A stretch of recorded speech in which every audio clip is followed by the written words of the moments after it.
Hey guys, welcome back to JD's Kitchen. Today I'm going to share with you guys how to make these very soft and delicious mahamris. So for our ingredients, we're going to need 4 cups of flour, 1 tablespoon of yeast, 1 teaspoon of salt, 1/3 cup of sugar. We are going to need 3 tablespoons of butter and 1.5 cup of warm milk. Now for the process, myself and my daughter, we are making this mahamri. So she's just pouring the 1 tablespoon of yeast into our warm milk. Okay, now with this recipe, I can tell you for sure that if you use exactly what I'm saying you should use, you would get exactly what I got.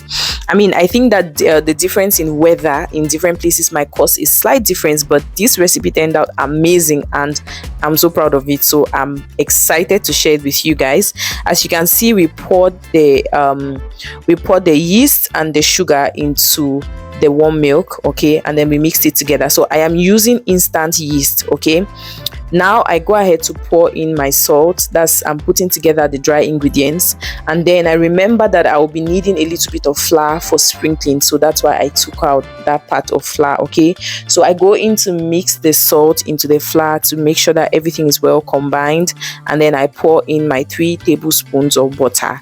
You want to clean the container, ensure that all the butter comes out, don't leave anything behind.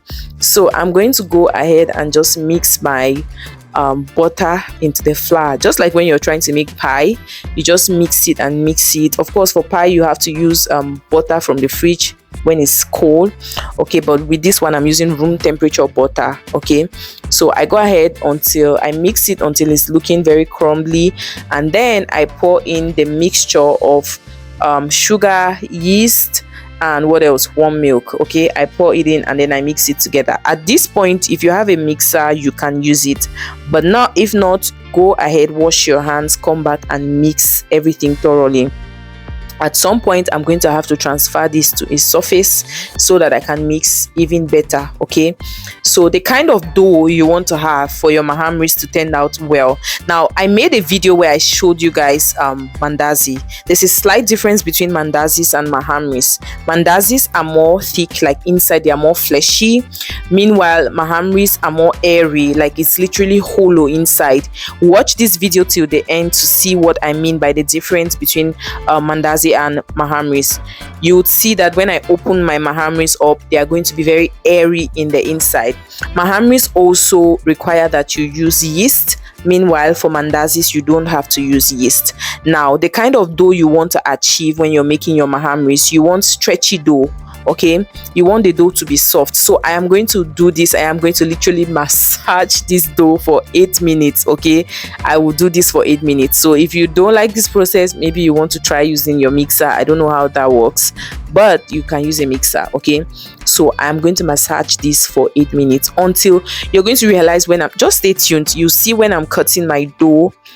It's very important to know how your dough should feel like for you to get the correct mahamris, the results. Okay, you want your mahamris to be soft and hollow on the inside, and this is what you have to do. So you have to knead your dough for 8 to 10 minutes. Okay, you have to knead it thoroughly. At some point you're going to see the dough. When I'll be cutting it with a knife in the various shapes, you will see how stretchy it is, but yet very soft. Okay, the dough is very soft, but it's going to be stretchy. It's going to be sticky, but not to the point where it's sticking. You can see it's no longer sticking on my hand, it's not sticking on the board. Okay, this is how you want your dough to look like. So after 8 minutes of me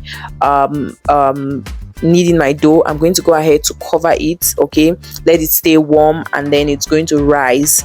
And once it's risen, I think after like 30 minutes I opened it and it was risen. Okay, once it's risen, you want to keep it in a warm place. You can see that there's some sunlight coming in, so it was really warm. You can see how the dough is soft. It's soft, yet it's very stretchy. You would see how stretchy it is when I would try to use a knife to cut it. You would see how it will literally be bouncy, like it's really stretchy. Okay, so I go ahead to put some flour on my surface, and then I now start partitioning my dough.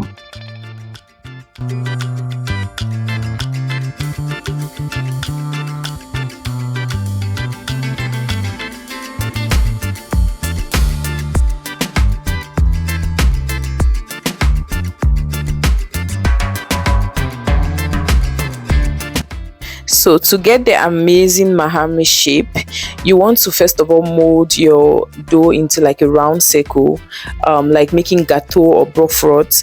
You want to make it round, and then you just use your rolling pin to stretch it out a bit. I'm going to show you guys how thick your mahamris have to be, okay? You don't have to make it very thin, you don't have to roll it a lot, okay? So when you roll it now into a circle like this, it's easy for you to cut it into 4 parts, and it's going to give you 4 triangles, okay? Instead of trying to form the triangular shapes by yourself, just form the circle and then cut it into 4, and then you get your triangular shapes. At some point I'm going to hold up the mahamris, and you guys are going to see the size that it has to be, okay? So that's me doing the second one. I just roll it into a big ball, and then I use my rolling pin to flat it out, not very thin, okay? I don't know how many centimeters I should say, but I'll show you guys. I think if you see it, then you will know exactly how to go about it, okay? It has to be thick. It has to be thick so that you can have that hollow effect in the middle, and yeah, it doesn't have to be too light. So just keep watching and see exactly how you have to roll it out.